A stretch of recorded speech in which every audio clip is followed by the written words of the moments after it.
పేరన్న యేసయ్య దైవం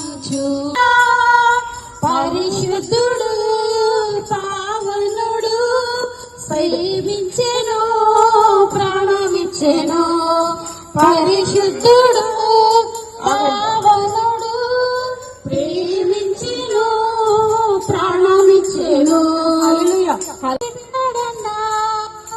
మరణము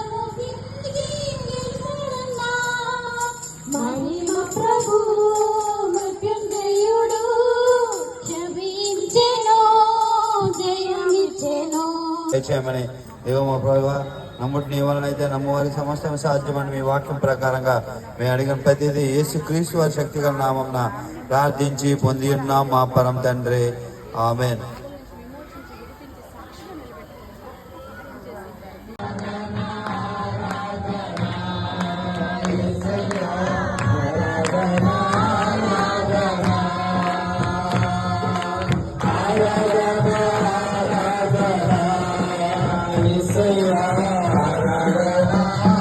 అలాగే మంగళవారం కూడా ఉపవాస ప్రార్థన ఉంటుందండి.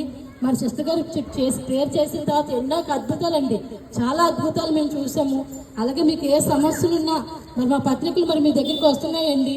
మరి ఆ పత్రికలు చూసి మేమైతే మరి అలాగే దేవుడిని ఇచ్చేసి నమ్ముకొని మరి అలాగే దేవుడిని ఇచ్చేసి అలాగే మీరు కూడా పత్రికల నెంబర్ చూసి మీకు ఏ కష్టం వచ్చినా, ఏ రాత్రి ఏ పగలు ఏది ఏ బాధ అయినా సరే, ఏ సమస్యలు ఉన్నా మీరు ఆ నెంబర్కి ఫోన్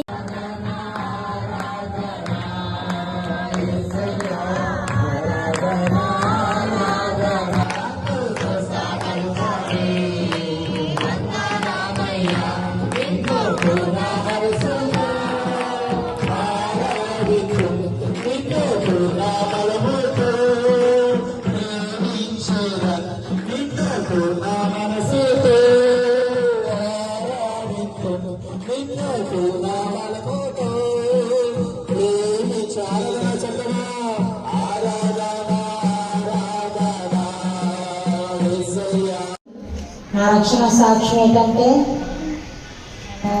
2009లో రక్షణ పొందుతున్నానండి. నేనైతే మాకైతే దేవుడి కోసం తెలియదు.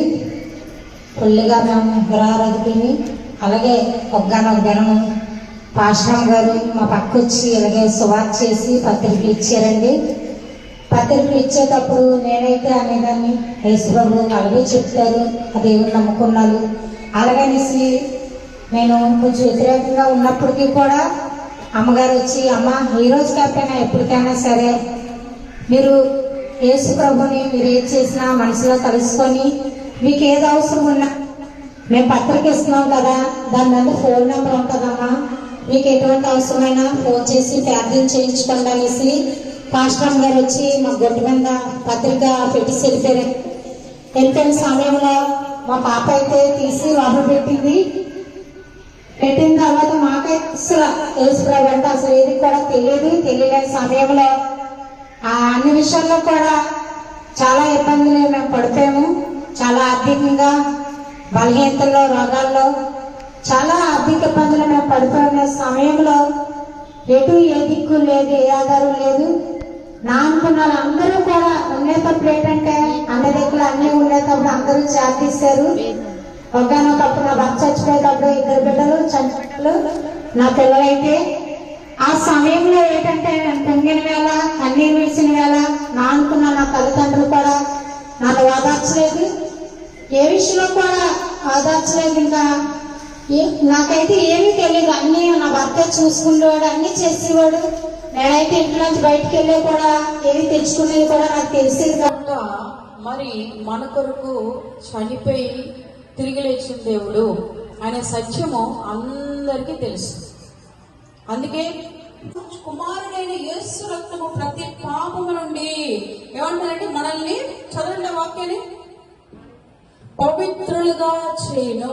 ఆమె చెప్పండి అందరూ. ఎలా చేస్తారంటే మనల్ని పవిత్రులుగా చేయను. యేసు రక్తము ప్రతి పాపము నుండి ఏం చెప్తారండి, మనలను పవిత్రులుగా చేయను. కనుక మనం పవిత్రపరచబడాలి. యేసు ప్రభు మార్గమే పవిత్రమైనటువంటి మార్గము. ఎంతమంది ఒప్పుకుంటారు విషయం? ఒప్పుకుంటారు. చాలా మంది మందిరాలకు వెళ్ళి నాకు తెలిసి నేను చెప్తున్నాను, ఏదో ఇబ్బంది ఇరుక కష్టం అనుకుని సంఘానికి వస్తారు. వచ్చి ప్రార్థన చేశాక సేవకుల యొక్క మాట విన్నప్పుడు వాళ్ళు చెప్తారు, అయ్యా బాబు నువ్వు త్రాగక, అమ్మ బాబు నువ్వు త్రాగక, నువ్వు తిరగక, నీ భర్త వాళ్ళను నమ్మకంగా ఉండు, నీ భార్య వాళ్ళను నమ్మకంగా ఉండు. ప్రభు పేరిట వందనాలు తెలియజేస్తున్నాం. జీసస్ కింగ్డమ్ చర్చ్ డాబా గార్డెన్స్ నెల్లూరు ఎంఎస్ దగ్గర ఉన్నదండి. బొంబే రెస్టారెంట్ మేడ మీద మందిరం ఉంది, జీసస్ కింగ్డమ్ చర్చ్ అని చెప్పి పాస్టర్ అమ్మ గారు సంజయ్ రాణి గారు మినిస్ట్రీ రన్ చేస్తున్నారు.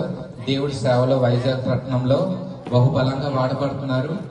సో ఈ ప్రాంతంలో ఇక్కడ ఉన్న కుటుంబం గృహకూటికి పెట్టుకున్నారు కాబట్టి ఈ ప్రాంతంకి మేము వచ్చి దేవుని యొక్క వాక్యాన్ని అందించినందుకే మన మధ్యలో ఉన్న భాస్కరం గారు వచ్చి ఉన్నారు. ఈ ప్రాంతంలో ఉన్న వారికి ఎవరన్నా కూడా దేవుని యొక్క వాక్యం వింటున్న ప్రతి ఒక్కరికి కూడా ప్రభు పేరిట వందనాలు తెలియజేస్తున్నాం. ఈ ప్రాంతంలో వచ్చి పాల్గొవచ్చు, దేవుడి నామాన్ని ఏకీవించవచ్చు.